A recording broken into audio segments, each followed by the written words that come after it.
ঢাকা থেকে কয়েক কিলোমিটার দূরে অবস্থিত টাঙ্গাইল। আর আজকে আমাদের গন্তব্য হলো টাঙ্গাইলে।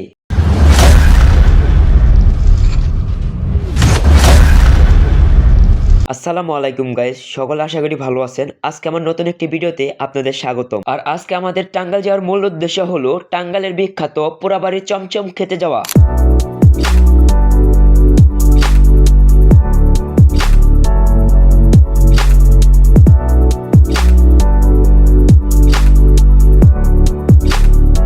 ফাইনালি গাইস, আমরা এখন টাঙ্গাইল চলে এসেছি। এখন আমরা টাঙ্গাইল থেকে সরাসরি পোড়াবাড়ির উদ্দেশ্যে রওনা দিব।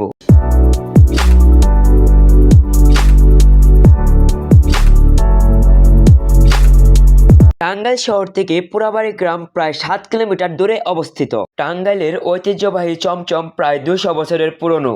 খাঁটি ছানা, ধলেশ্বরী নদীর পানি এবং দুধের মাওয়া দিয়ে তৈরি এই জিআই পণ্যটি মূলত ব্রিটিশ আমলে দর্শত গৌর নামে তৈরি করেন। টাঙ্গাইল থেকে এখন আমরা পোড়াবাড়ি চলে এসেছি। আদি পোড়াবাড়ি মিষ্টি ভান্ডার থেকে এখন আমরা চমচম খাবো।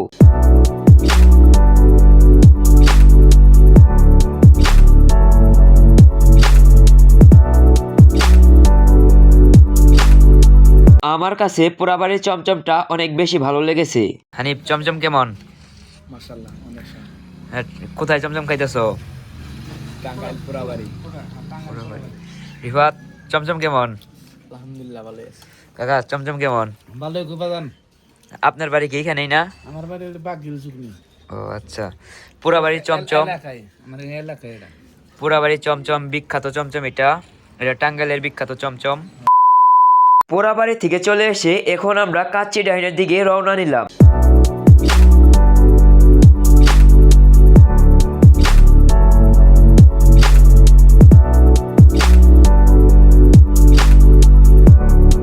আমরা এখন কাচ্চি ডাইনের সামনে চলে এসেছি।